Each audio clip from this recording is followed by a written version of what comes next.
चलो मंगलाचरण में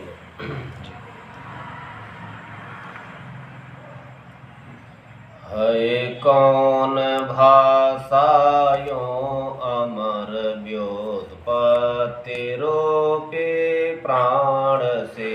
है कौन भाषायो अमर व्युत्पत्ति रूपी प्राण से। है अन्य भाषाएं सभी म्रियमाण उसके सामने। है अन्य भाषाएं सभी म्रियमाण उसके सामने। पाणिनि सदृश वैयाकरण संसार भर में कौन है। पाणिनि सदृश वैयाकरण संसार भर में कौन है। इस प्रश्न का सर्वत्र उत्तर उत्तरोत्तर मौन है। इस प्रश्न का सर्वत्र उत्तर उत्तरोत्तर मौन है। नृत्यावसाने नटराज राजो। नृत्यावसाने नटराज राजो। ननाद ढक्कां नव पंचवारम्। ननाद ढक्कां नव पंचवारम्।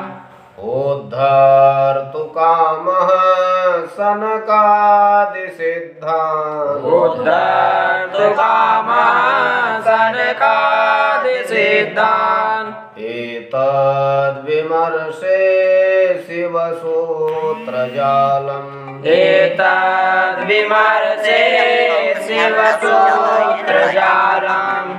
येनाक्षरसमाम्नायम्। येनाक्षरसमाम्नायम्।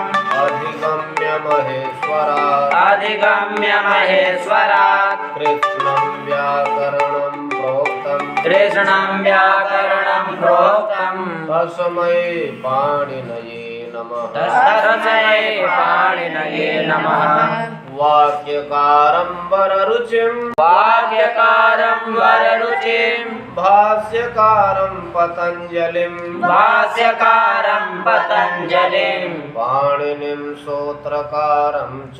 पाणिनिं सूत्रकारं च। प्रणतोऽस्मि मुनित्रयम्। प्रणतोऽस्मि मुनित्रयम्। योगेन चित्तस्य पदेन वाचा। योगेन चित्तस्य पदेन वाचा। मलं शरीरस्य तु वैद्यकेन। मलं शरीरस्य तु वैद्यकेन। योपाकरोत्तं प्रवरं मुनीनां। योपाकरोत्तं प्रवरं मुनीनां। पतञ्जलिं प्राञ्जलिरानतोऽस्मि। पतञ्जलिं प्राञ्जलिरानतोऽस्मि। योऽन्तः प्रविश्य मम वाचमिमां प्रसोक्ताम्। योऽन्तः प्रविश्य मम वाचमिमां प्रसोक्तां। सञ्जीवयत्यखिल शक्तिधरः स्वधाम्ना। सञ्जीवयत्यखिल शक्तिधरः स्वधाम्नाम्। अन्याश्च हस्तचरणश्रवणत्वगादीन्। अन्याश्च हस्तचरणश्रवणत्वगादीन्। प्राणान्नमो भगवते पुरुषाय तुभ्यम्। प्राणान्नमो भगवते पुरुषाय तुभ्यम्। अङ्गीकृतं कोटिमितं च शास्त्रम्। अङ्गीकृतं कोटिमितं च शास्त्रम्। नाङ्गीकृतं व्याकरणं च येन। नाङ्गीकृतं व्याकरणं च येन। न शोभते तस्य मुखारविन्दम्। न शोभते तस्य मुखारविन्दम्। सिन्दूरबिन्दुर्विधवा ललाटे। सिन्दूरबिन्दुर्विधवा ललाटे प्रचोदिता येन पुरा सरस्वती प्रचोदिता येन पुरा सरस्वती वितन्वता यस्य सतीं स्मृतिं हृदि वितन्वता यस्य स्मृतिं हृदि स्वलक्षणा प्रादुरभूत् किलास्यतः स्वलक्षणा प्रादुरभूत् किलास्यतः समे ऋषीणां वृषभः प्रसीदताम् समे ऋषीणां वृषभः प्रसीदताम् आपः पृथिव्यां परमं पवित्रम् आपः पृथिव्यां परमं पवित्रम् अपां पवित्रं परमं च मन्त्रा अपां पवित्रं परमं च मन्त्राः तेषां हि सामर्यजुषां पवित्रम् तेषामि सामर्यजुषां पवित्रम् महर्षयो व्याकरणं निराहुः महर्षयो व्याकरणं निराहुः यस्तो प्रयुङ्क्ते कुशलो विशेषे यस्तो प्रयुङ्क्ते कुशलो विशेषे शब्दान् यथावद् व्यवहारकाले सावधान्यतावद् व्यवहारकाले सोऽनन्तमाप्नोति जयं परत्र सोऽनन्तमाप्नोति जयं परत्र वाग्योगवितदोष्यति चापशब्दै वाग्योगविदुष्यति शापशब्दैः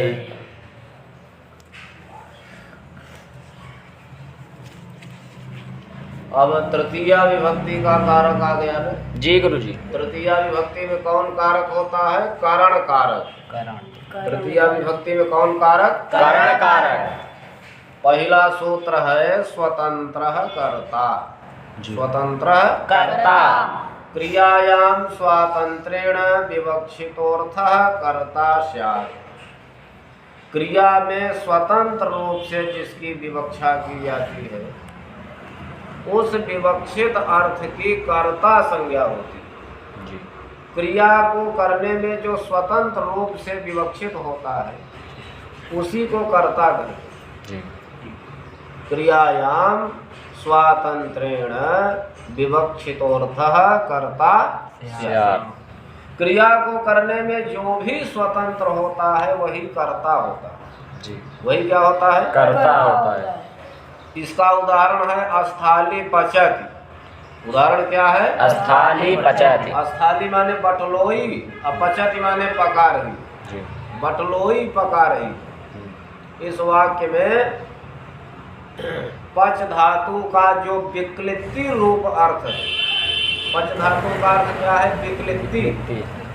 जैसे चावल को हमने पकाने के लिए डाल दिया बटलोई में, तो जब तक चावल गल न जाए दबने न लगे तब तक वो भात नहीं होगा। तो पच धातु का अर्थ क्या होता है? विक्लिप्ति। तो बटलोई पका रही है। अब देखो क्रिया जो पचन क्रिया है, जो पाक क्रिया है, उसको करने में स्वतंत्र रूप से विवक्षित कौन है? बटलोई। यहाँ देवदत्त ने क्या किया? वो आग जलाया। आग जलाने के बाद बटलोई रखा। बटलोई रखने के बाद जल उसमें भरा। बटलोई गर्म हुई, फिर जल गर्म हुआ, फिर उसमें चावल का कण डाला, चावल गर्म हुआ, फिर ये सब कार्य तो जो है देवदत्त ने किया। लेकिन जो पच धातु का विक्लिप्ति रूप अर्थ है वह सामर्थ्य देवदत्त में नहीं। पकाने की क्रिया को करने में स्वतंत्र रूप से कौन विवक्षित है? बटलोई। देवदत्त बाहर हो गया, बटलोई ने खूब खवला करके चावल को पकाया, चावल पक गया और वो भात बन गया। तो इसलिए यहाँ कर्ता देवदत्त नहीं होगा, यहाँ कर्ता कौन होगा? बटलोई होगी। यानी अधिश्रयण से लेकर के अवश्रयण पर्यंत, बटलोई को अधिश्रयण माने चढ़ाना और अवश्रयण माने उतारना। यानी बटलोई को चढ़ाने से लेकर के उतारने तक का सारा उद्यम, सारा कार्य जो है कौन कर रहा है?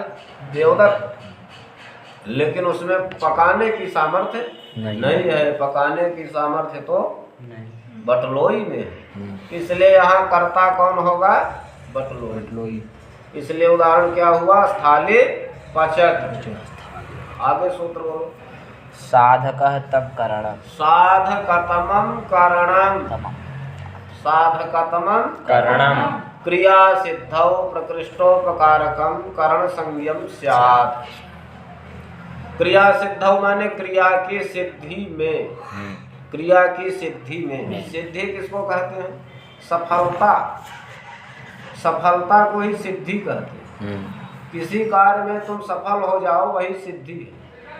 तो क्रिया की सिद्धि में जो प्रकृष्ट रूप से उपकारक माने सहायक होता है, क्रिया की सिद्धि में जो प्रकृष्ट रूप से उपकारक माने सहायक होता है, उस कारक की करण संज्ञा होती है और उसमें तृतीया विभक्ति होती है। क्रिया की सिद्धि में प्रकृष्ट उपकारक माने सहायक की करण संज्ञा होती है। उदाहरण जैसे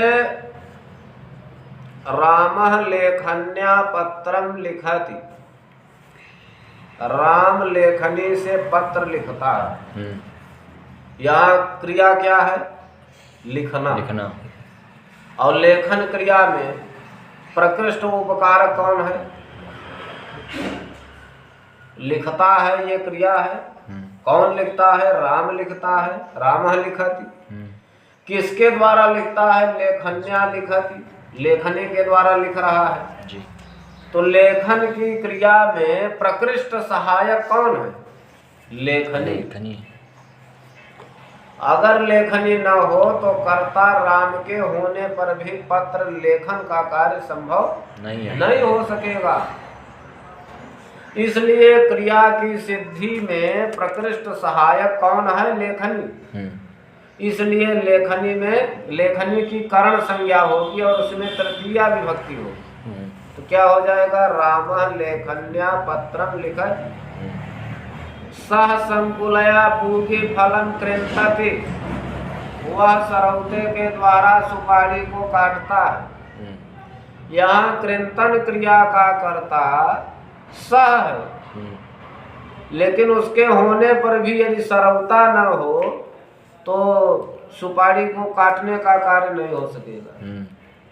तो सुपारी को काटने में प्रकृष्ट उपकारक कौन है? प्रकृष्ट उपकारक कौन है? सरौता। इसलिए उसकी करण संज्ञा हो गई और उसमें करण संज्ञा किस सूत्र से हुई? साधकतमं करणम। और उसमें तृतीया विभक्ति हो गई। सह संकुलया पूगी फलम कृंतति। आगे कर्तु करण योः तृतीया। कर्तु करण ये पढ़े ये पंक्ति। तमग्रहणम किम? साधकतमम सूत्र में साधकतमम में तम प्रत्यय है ना जी। और तम प्रत्यय का विषय एक दिन पिछले द्वितीय विभक्ति में बता चुका हूँ। कर्तुरीप्सित तमम कर्म में आया था जी। तम प्रत्यय कहाँ होता है? अतिशय अर्थ को बताने के लिए तमप और इष्ठन प्रत्यय होते हैं। तमप और इष्ठन प्रत्यय होते हैं। अतिशायने तमविष्ठनव। अतिशायने ठीक से बैठो तुम।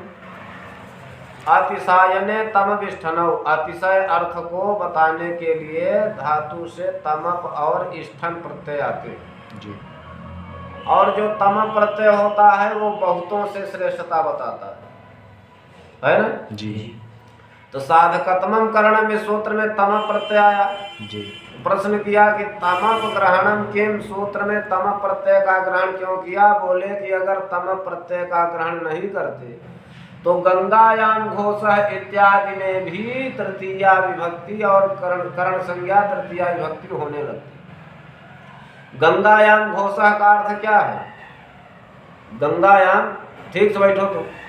गंगायाम घोषः माने गंगा में घर है, घोष माने अहीरों की बस्ती। जी। गंगा में अहीरों की बस्ती। अब सोचो गंगा में किसी का घर हो। देखो शब्द की 3 प्रकार की शक्ति होती है, अभिधा, लक्षणा, अव्यंजना। जी। तो सीधे सीधे किसी वाक्य का अर्थ गृहीत हो जाए उसको अभिधा वृत्ति कहते हैं, और अभिधा से काम न चले तो फिर लक्षणा वृत्ति, उससे भी काम न चले तो व्यंजना वृत्ति। जी। अब जैसे किसी ने कहा कि गंगायाम घोषा, गंगा में घर है, ये उदाहरण यहाँ दिया है ना। जी। तो गंगा में किसी का घर नहीं होगा। अब यहाँ अभिधा से अर्थ नहीं संभव हो सकेगा, तब लक्षणा वृत्ति लगाओगे तो लक्षणा कहाँ जाएगी? गंगायाम माने गंगा तटे, जी। घोषा गंगा के तट पर, यानी गंगा के किनारे अहीरों की बस्ती है। गंगा के किनारे अहीरों की बस्ती है। अहीरों की बस्ती है। और यह बताने का प्रयोजन क्या है? शैत्य पावनत्व प्रतीति, ये व्यंजना वृत्ति है। जी। शैत्य पावनत्व प्रतीति, हाँ, यानी शीतलता और पवित्रता बताने के लिए ऐसा कह दिया गया कि गंगायाम घोष है, गंगा में अहीरों की बस्ती। अच्छा, गंगा किसको कहते हैं?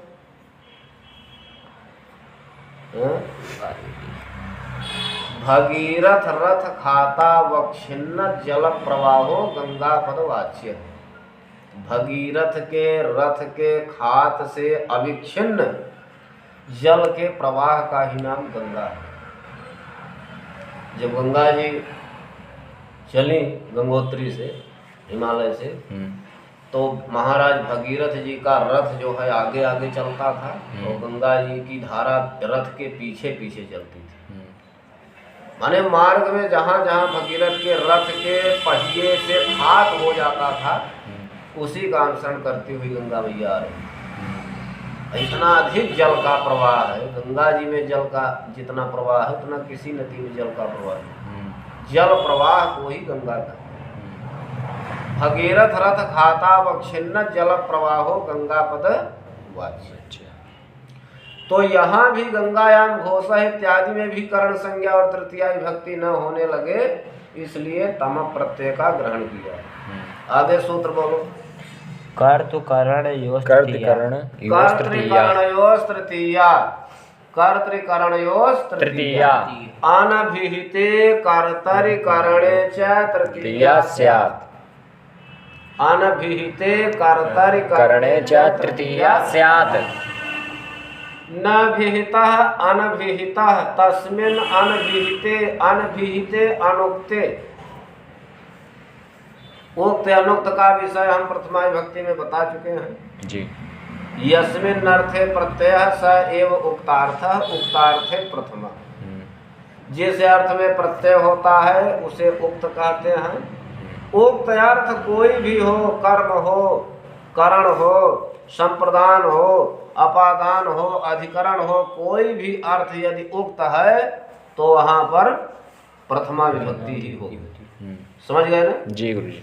तो अनुक्त अनभिहिते कर्तरि, ध्यान देना, अनभिहिते कर्तरि दोनों में सप्तमी लगी हुई। अनभिहिते में भी सप्तमी और कर्तरि में भी सप्तमी। अनभिहिते कर्तरि माने अनुक्त कर्ता में, अच्छा माने और करणे माने करण में। अनुक्त कर्ता में और अनुक्त करण में तृतीया विभक्ति होती है। तृतीया विभक्ति कहाँ होती है? अनुक्त कर्ता में और अनुक्त करण में तृतीया विभक्ति होती है। उदाहरण दिया, रामेण बाणेन हतो बाली। रामेण बाणेन हतो बाली। इस वाक्य का अर्थ क्या हुआ? राम ने बाण से बाली की हत्या कर दी। राम ने बाण से बाली को मारा है जी। अब यहाँ देखो क्रिया क्या है? मार डाला। तो मार डालने की क्रिया से सीधे उक्त कौन हो रहा है? बाली। मार डाला गया, आता है। हन धातु से अक्ता प्रत्यय भूतकाल में होता है। राम ने बाण से बाली को मारा। बाली मारा गया। राम के द्वारा बाण से बाली मारा गया। तो यहाँ मारा गया, ये कौन मारा गया क्रिया है जी। और उससे कौन सीधे उक्त हो रहा है? बाली। बाली। कौन मारा गया? बाली बाली। मारा गया। तो बाली उक्त हो गया। जी। तो जो उक्त हो गया तो उसमें प्रथमा हो गई। देखो बाली में प्रथमा विभक्ति है। बाली का रूप कैसे चलता है? बाली, बालिनौ, बालिना। बाली में प्रथमा विभक्ति हो बाली, गई बालिनौ, क्योंकि वो बालिना। कर्म है लेकिन उक्त है। जी। जो भी अर्थ उक्त हो जाएगा, बाली यद्यप कर्म है लेकिन उक्त हो गया, इसलिए उसमें प्रथमा विभक्ति हो गई। और अनुक्त, हतः क्रिया से अनुक्त कौन कौन है? राम और बाण, ये दोनों अनुक्त है। तो राम अनुक्त करता है या बाण अनुक्त करण है? तो दोनों में तृतीया हो गई। जी। रामेण अबाणेन, दोनों में तृतीया हो गई। जी। क्योंकि अनुक्त कर्ता में और अनुक्त करण में तृतीया विभक्ति होती है। आगे प्रकृत्या दिव्य। हाँ, वार्तिक सूत्र है प्रकृत्या दिव्य उपसंख्यानम। आचार्य वार्तिककार कात्यायन जी जो बातें पाणिनि जी से छूट गई वो तुरंत जो है संग्रह कर देते। उन्होंने तृतीया विभक्ति के प्रकरण में एक नया सूत्र बोल दिया। क्या? प्रकृत्या दिव्य उपसंख्यानम। प्रकृत्यादि गण पठित शब्दों से भी तृतीया विभक्ति की उपसंख्यान माने गणना कर लेनी चाहिए। प्रकृत्यादि गण पठित शब्दों से भी तृतीया विभक्ति की गणना कर लेनी चाहिए। और उदाहरण दिए, प्रकृत्या चारु, स्वभाव से सुंदर, स्वभाव से सुंदर है। अब देखो यहाँ प्रकृति शब्द से तृतीया विभक्ति हो गई। किस सूत्र से? प्रकृत्या दिव्या उपसंख्यानम से। तो प्रकृति की तृतीया एक वचन में क्या रूप बनेगा? प्रकृत्या। प्रकृत्या चारु। अगला उदाहरण क्या है? प्रायण याज्ञिक। प्रायण याज्ञिक, प्रायः यज्ञ करते रहते। प्रायः यज्ञ करते रहते। प्रायः यज्ञ करते रहते। तो यहाँ प्राय शब्द से तृतीया विभक्ति हो गई। किस सूत्र से? प्रकृत्या दिव्या उपसंख्यानम से। अब प्रायण में तृतीया हो गई। प्रायण याज्ञिक, गोत्रेण गार्ग्य, गोत्र से गर्ग। जी। गोत्र से गर्ग है। गोत्रेण गार्ग्य है। यहाँ गोत्र शब्द जो है, देखो प्रकृति, प्राय, गोत्र, सम, विषम, ये शब्द प्रकृत्यादि गण में पठित है। इसलिए इन सब में तृतीया विभक्ति होती है। किस सूत्र से? प्रकृत्या दिव्या उपसंख्यानम से। तो गोत्रेण गार्ग्य माने गोत्र से गर्ग। गर्ग जो है शुक्ल ब्राह्मणों का गोत्र होता है। इनका शुक्ल ब्राह्मणों का। वो बोलते हैं कि ऊपर स्वर्ग नीचे गर्ग। गर्गाचार्य बहुत बड़े गुरु जी थे, भगवान श्री कृष्ण के पुरोहित थे। गर्ग किसको कहते हैं? गर्गो नाम ज्योतिष शास्त्रविद ऋषि विशेष। ज्योतिष शास्त्रवेत्ता को गर्ग कहते हैं। गर्गाचार्य बहुत बड़े ज्योतिषी थे। तो गोत्रेण गार्ग्य। फिर अगला उदाहरण, समेनयति। समेनयति, विषमेणयति।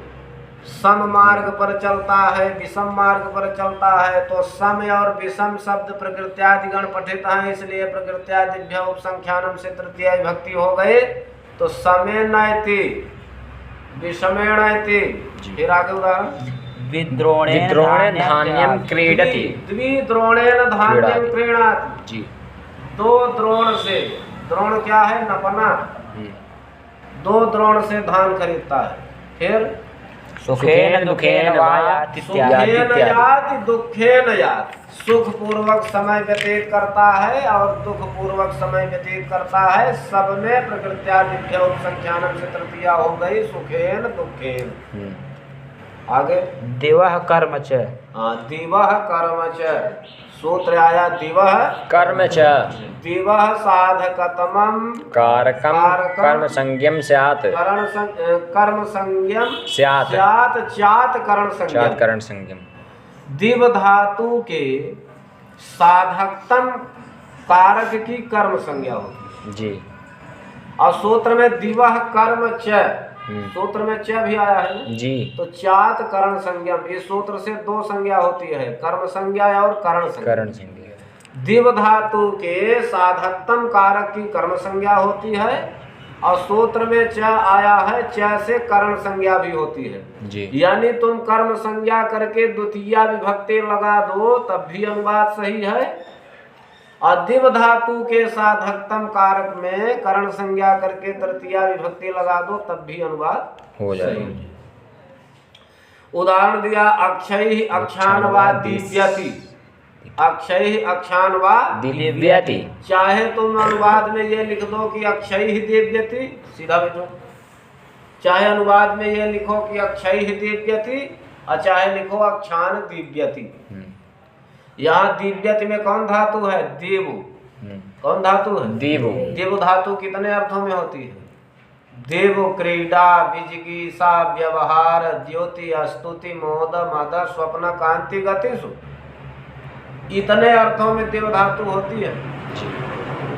दिवादी गण देखोगे तो वहां लिखा है देव धातु के जितने अर्थ होते हैं। ठीक से बैठो ना, एक लपड़ मारे बेवकूफ। और इधर बैठो, इधर बैठो। देव धातु के कितने अर्थ होते हैं? सबसे पहला अर्थ क्रीड़ा, क्रीड़ा माने खेलना। देव धातु का पहला अर्थ क्या है? खेलना। दूसरा विजिगीषा, जीतने की इच्छा रखना। व्यवहार, व्यवहार करना। द्योति, कांति रखना। देव, क्रीड़ा, विजिगीषा, व्यवहार, द्योति, स्तुति करना, प्रसन्न होना, मद करना, स्वप्न करना, कांति करना और गति। और इतने गुण जिसमें हो जाए वही देवता हो जाता है। देवता में इतने ही गुण होते हैं जी।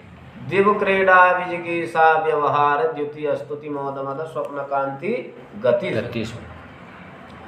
तो यहाँ दिव धातु का दिव धातु जो है उसका अर्थ यहाँ पर क्या है? क्रीड़ा करना, पहले वाला अर्थ जी। दिव्यति माने खेलता है। किससे खेलता है? अक्षय ही दिव्यति, पासों के द्वारा खेलता है। अब एक ठो पासा तो होगा नहीं, इसलिए तृतीया बहुवचन अक्षय।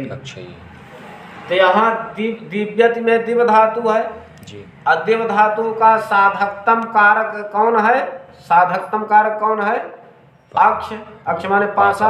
यदि पासा ना हो तो चौपड़ का खेल कैसे खेला जाएगा? तो दिव धातु का साधकतम कारक पासा है। तो दिवह कर्म च सूत्र से पहले उसकी कर्म संज्ञा हो गई, और जब कर्म संज्ञा हो गई तो कर्मण द्वितीया से द्वितीया विभक्ति हो गई, तो द्वितीया का बहुवचन हो गया अक्षान दिव्यति। और सूत्र में आया है दिवह कर्म च से कर्ण संज्ञा भी होती है। दिवह कर्म च से जब कर्ण संज्ञा हो गई तो उसमें तृतीया विभक्ति हो गई अक्षय ही दिव्यति। चाहे तुम अक्षान दिव्यति लिखो चाहे अक्षय ही दिव्यति लिखो, अनुवाद दोनों सही है। फिर आगे अपवर्गे तृतीया, अपवर्गे तृतीया, अपवर्गे तृतीया, अपवर्ग में तृतीया विभक्ति होती है जी। अपवर्ग में तृतीया विभक्ति होती है। अपवर्ग किसको कहते हैं? अपवर्ग फल प्राप्ति। क्या लिखा है आगे? अपवर्ग फल प्राप्ति। फल प्राप्ति को अपवर्ग कहते हैं। फल प्राप्ति को क्या कहते हैं? अतस्याम द्योत्यायाम कालाध्वनोरत्यंत संयोगे तृतीया स्यात्। अपवर्ग फल प्राप्ति को कहते हैं अतस्याम द्योत्यायाम, यानी फल प्राप्ति के द्योतित रहने पर कालवाची शब्दों से और अध्वन माने मार्गवाची शब्दों से अत्यंत संयोग माने निरंतरता गम्यमान होने पर तृतीया विभक्ति होती है। उदाहरण क्या दिया? सही अहाना प्रधाने आहना क्रोधेन वा अनुवाको धीत। चाहे ये कहो कि आहना अनुवाकः अधीतः, चाहे ये कहो कि क्रोशेन अनुवाकः अधीतः। दोनों का उदाहरण एक ही वाक्य में दिया है, तुमको अलग अलग करना है जी, तब समझ में आएगा जी। आहना अनुवाको धीतः, क्रोशेन अनुवाको धीतः। आहना माने दिन भर में वेद की ऋचा पढ़ डाला। आहना अनुवाको धीता का अर्थ क्या हुआ? दिन भर में वेद की ऋचा पढ़ डाला। अक्रोशेन अनुवाको धीता माने एक कोष जाता हुआ एक कोष में ही वेद की ऋचा पढ़ डाला। अब देखो यहाँ अहन शब्द कालवाची है, अहन माने दिन, कालवाची है। अब वेद की ऋचा से जो है एक दिन का पूरा निरंतर संयोग है, इसलिए कालवाची शब्द से अत्यंत संयोग होने पर फल की प्राप्ति भी हो रही है कि वेद की ऋचा पूरी पढ़ डाल। अपवर्ग भी है, इसलिए तृतीया विभक्ति हो गई अहन शब्द से, तो क्या बन गया अहना। अक्रोशेन अनुवाकोधित है, यहाँ क्रोश शब्द, क्रोश माने कोश, ये मार्गवाची है। अमार्गवाची शब्द का वेद की ऋचा के अध्ययन से निरंतर संयोग है कि एक कोष में जाता हुआ वेद की ऋचा पढ़ डाला, फल प्राप्ति भी हो रही है। इसलिए क्रोश शब्द से अपवर्ग अर्थ में अपवर्गे तृतीया सूत्र से तृतीया विभक्ति हो गई क्रोशेन अनुवाकोधित। अब प्रश्न किया कि अपवर्गे किम, अपवर्ग हो यानी फल प्राप्ति हो तभी तृतीया विभक्ति होती है, अन्यथा नहीं। बोले मास मधी तो ना आता, महीने भर पढ़ा लेकिन कुछ नहीं आया। अब देखो मास कालवाची शब्द है, महीना जी, अवध्ययन क्रिया भी है, लेकिन महीने भर पढ़ा उसको आया कुछ नहीं। तो यहाँ मास कालवाची शब्द है लेकिन फल प्राप्ति नहीं है, पढ़ा महीने भर आया कुछ नहीं। तो यहाँ अपवर्ग माने फल प्राप्ति नहीं है। तो जहाँ फल की प्राप्ति होती है वहाँ तृतीया होती है, इसलिए यहाँ तृतीया नहीं हुई क्योंकि अपवर्ग नहीं है। तब महीने मास मधी तो ना आता है। मास शब्द कालवाची है और अध्ययन क्रिया का एक महीने पूरा संयोग है, इसलिए जो है काला फन और अत्यंत संयोगे जैसे तृतीया हो गई। मासमधीत ना आता, महीने भर पढ़ा कुछ नहीं। यहाँ अपवर्ग का अर्थ फल प्राप्ति है, वैसे तो अपवर्ग का अर्थ अलग है। अपवर्ग माने माने नहीं है पवर्ग, जिसमें न विद्यते पवर्ग जस्मिन, जिसमें पवर्ग नहीं होता उसको अपवर्ग कहते हैं। पवर्ग में कौन कौन अक्षर आते हैं? अरे प फ ब भ म, प फ ब भ, यही पवर्ग है। तो जिसमें ये पांचों नहीं है, अपवर्ग माने मोक्ष, माने जहाँ पाप नहीं है, जहाँ पाप नहीं है उसको पवर्ग कहते हैं। अफ माने जहाँ फल प्राप्ति नहीं, जहाँ पाप पुण्य का विचार नहीं है, जहाँ फल प्राप्ति नहीं है, और जहाँ बंधन नहीं है, ब माने बंधन, अभ माने जहाँ भव भय नहीं है, अम्मा माने जहाँ मरण नहीं है, उसे ही अपवर्ग कहते हैं। ठीक है, तो यहाँ अपवर्ग का ये अर्थ है। अब आया सूत्र सहयुक्ते अप्रधाने, सहयुक्ते अप्रधाने, सहार्थेन युक्ते अप्रधाने तृतीया स्यात्, सहार्थेन युक्ते अप्रधाने तृतीया स्यात्। सहार्थक शब्दों के योग में अप्रधान में तृतीया विभक्ति होती है।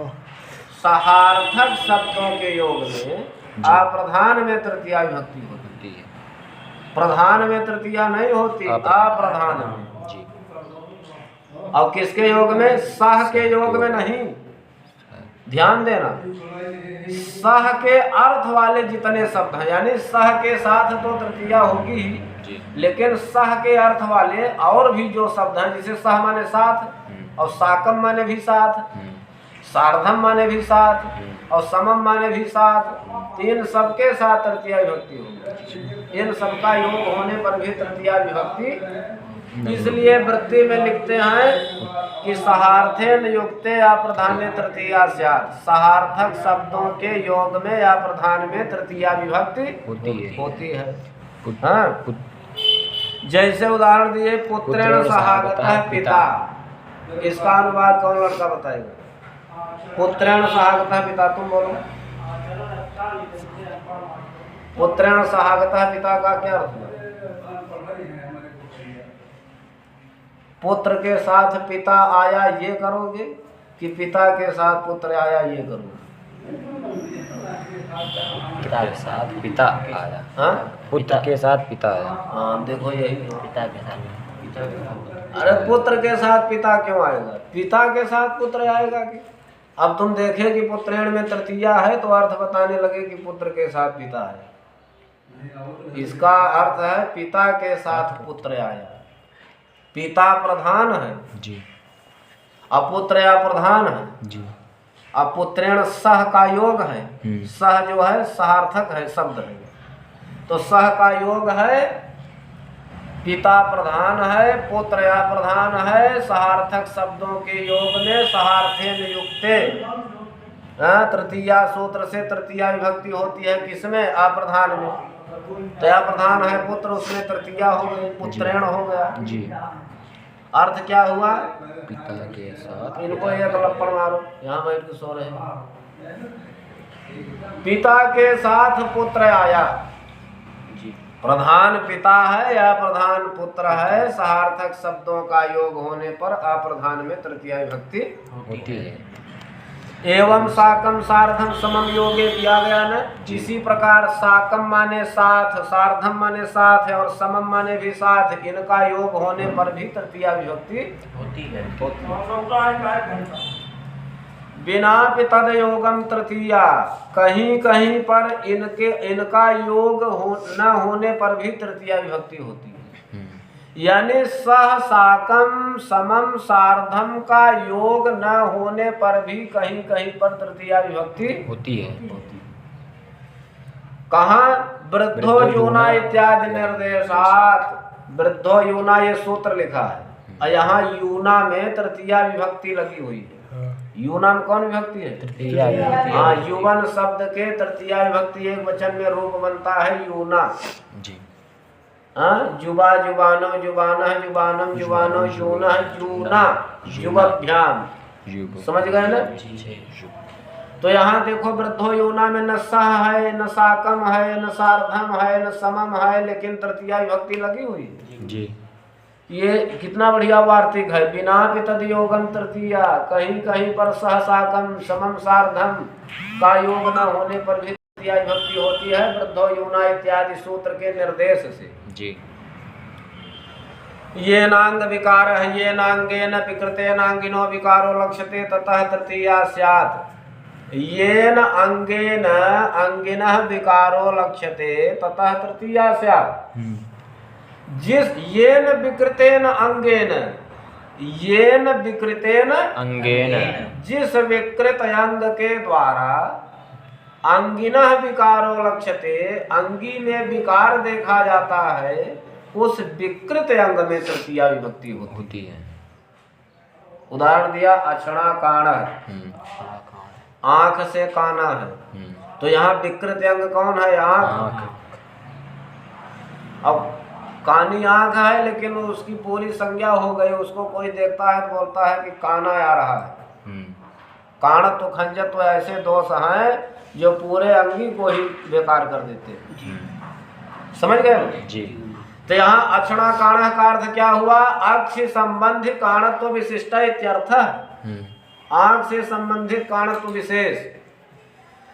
तो यहाँ पर विकृत अंग है आंख, उसमें तृतीया विभक्ति हो गई ये नांग विकार सूत्र से, तो अक्षणा काण, अच्छी अक्षणी अक्षीणी, अक्षी अक्षिणी अक्षीणी, अक्षणा अक्षिभ्याम अक्षिभी। तो यहाँ पर अक्षणा में तृतीया विभक्ति हो गई किस सूत्र से? ये नांग विकार सूत्र। विकृत अंग आंख। अंग विकार किम, अंग विकार हो तभी जो है तृतीया होती है। बोले अच्छी काणम से, जिसकी आंख में ही कानापन हो, वहां तो विकार नहीं है, आंख ही कानी है, वहां तृतीया नहीं होगी। इत्थम भूत लक्षणे कंचित प्रकारम प्राप्तस्य लक्षणे तृतीया स्यात्। किसी भी प्रकार यदि लक्षण में प्राप्त लक्षण में तृतीया विभक्ति होती है, जैसे जटाभिस्तापसः, जटाओं से तपस्वी है, जटाओं से तपस्वी है, तपस्वी। कमंडलुना स्वामी, कमंडल से स्वामी है। यज्ञोपवीतिना ब्रह्मचारी, यज्ञोपवेत से ब्रह्मचारी है ना? जी जी। तो यहाँ इत्थम भूत लक्षण अर्थ है ना, इत्थम भूत माने इस प्रकार प्राणी है जी। ऐसा लक्षण जहाँ बताया जाए वहाँ लक्षण में तृतीया होती है जी। जटाओं से तपस्वी है, तो वहाँ तृतीया हो गई। जटाभी तापस कमंडलुना स्वामी, हाँ, यज्ञोपवीतिना ब्रह्मचारी। समझ गए ना? जटाभिष तापसः का अर्थ क्या हुआ? जटा ज्ञाप्य तापसत्व विशिष्ट इत्यर्थ है। जटाओं से ज्ञापित होने वाला, सूचित होने वाला, पता लगने वाला तपस्वी विशेष। संज्ञोन्यतरस्याम कर्मणि संपूर्वस्य जानाते है कर्मणि तृतीया वा स्यात्। सम उपसर्ग पूर्वक ज्ञा धातु के कर्म में तृतीया विभक्ति होती है विकल्प से। सम उपसर्ग पूर्वक ज्ञा धातु के कर्म में जी तृतीया विभक्ति होती है विकल्प से। संज्ञोन्यतरस्याम कर्मणि, सम उपसर्ग हो, ज्ञा धातु हो, सम उपसर्ग पूर्वक ज्ञा धातु के कर्म में तृतीया विभक्ति होती है विकल्प से। उदाहरण क्या दिया? पित्रा पितरम वा संजानीते। चाहे तुम ये लिख दो अनुवाद की पित्रा संजानीते, और चाहे लिख दो पितरम संजानीते, दोनों अनुवाद सही है। यहाँ संजानीते में सम उपसर्ग पूर्वक ज्ञावबोधने धातु है जी। सम उपसर्ग पूर्वक ज्ञा धातु है, असम उपसर्ग पूर्वक ज्ञा धातु का कर्म कौन है? पिता। उसमें विकल्प से तृतीया हो गई संज्ञोन्यतरस्याम कर्मणि सूत्र से, तो पित्रा संजानीते बन गया। अब कर्म में तृतीया विकल्प से होती है, जब नहीं हुई तृतीया तो कर्म में द्वितीया होती ही है। द्वितीया हो गई कर्मणि द्वितीया से। पितरम संजानीते, पित्रा संजानीते, पितरम संजानीते। और तृतीया विभक्ति कहाँ होती है? बोले हेतु। हेतु में तृतीया विभक्ति होती है। हेतु माने कारण, कारण अर्थ में भी तृतीया विभक्ति होती है। हेतु अर्थे तृतीया स्यात्, हेतु के अर्थ में तृतीया विभक्ति होती है।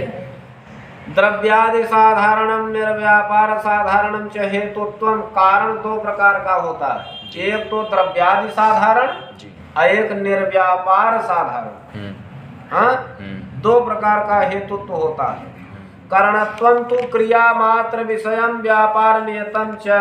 करणत्व किसको कहते हैं? जो मात्र क्रिया मात्र का विषय हो, जो क्रिया मात्र का विषय हो और जिसका व्यापार निश्चित हो, उसको करणत्व कहते हैं जी।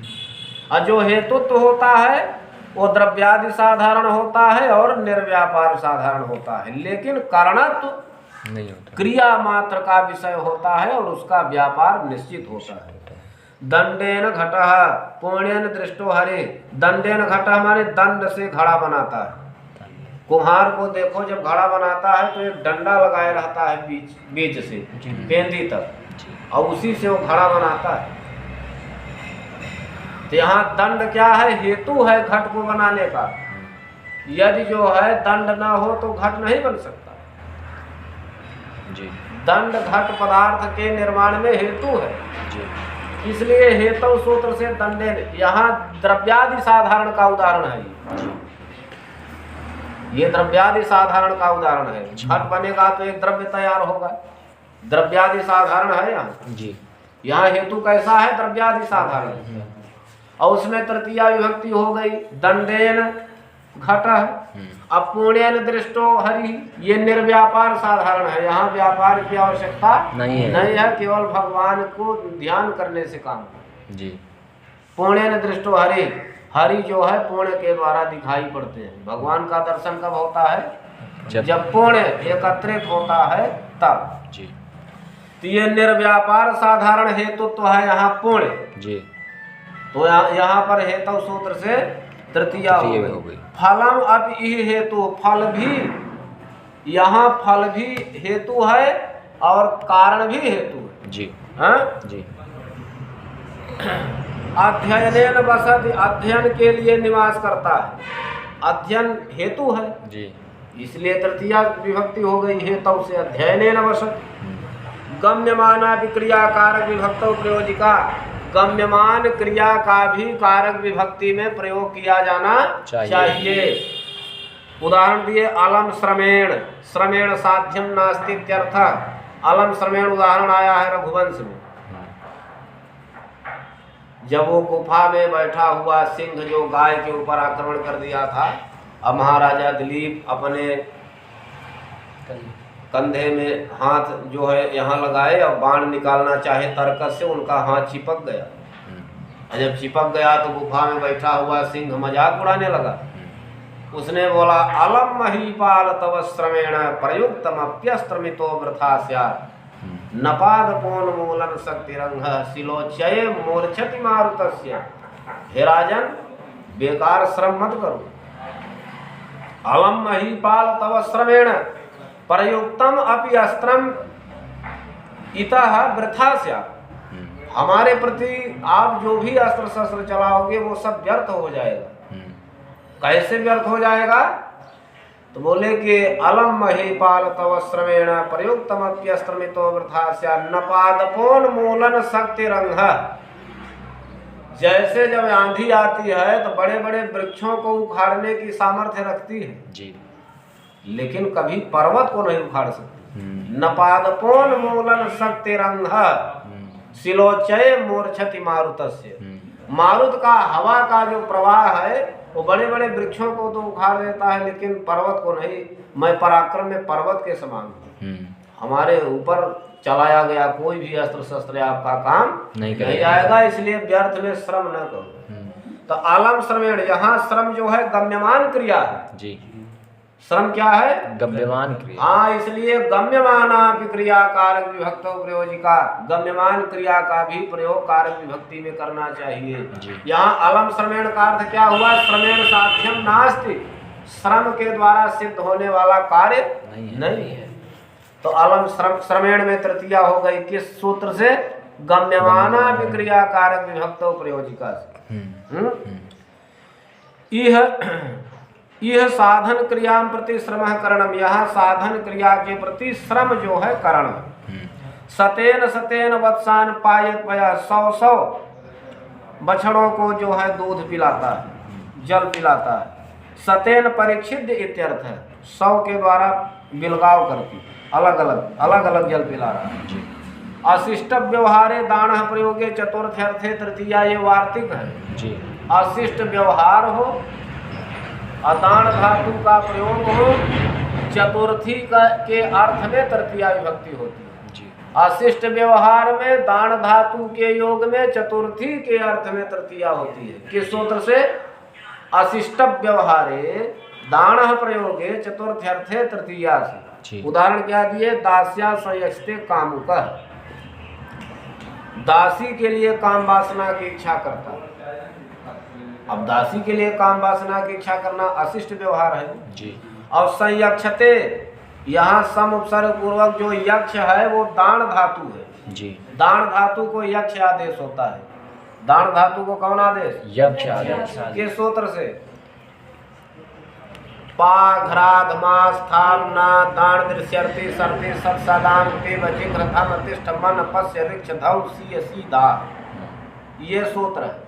इस सूत्र से पा को पिव आदेश, घ्रा को जिघ्र आदेश, दान को यक्ष आदेश जी। ठीक जी। तो यहाँ पर अशिष्ट व्यवहार है, दान धातु का प्रयोग है, चतुर्थी का अर्थ है, इसलिए अशिष्ट व्यवहारे दान प्रयोगे चतुर्थ्यर्थे तृतीया से तृतीया विभक्ति हो गई तो दास्या हो गया जी। अधर्म्य तो अगर कहीं धर्म पूर्वक व्यवहार है तो वहां पर चतुर्थी ही होगी, भले दान धातु रहे जी। देखो, धर्म्य तो भार्या ये संयक्षते, पत्नी से गमन करता है तो पत्नी से धर्म है, इसलिए यहाँ पर संयक्षति में दान धातु का प्रयोग है। अवशिष्ट व्यवहार नहीं है, शिष्ट व्यवहार है, इसलिए वहाँ पर दान धातु का योग होने पर भी चतुर्थी के अर्थ में तृतीया नहीं हुई, चतुर्थी ही रही जी। भार्या यही चतुर्थी, इति तृतीया विभक्ति ही।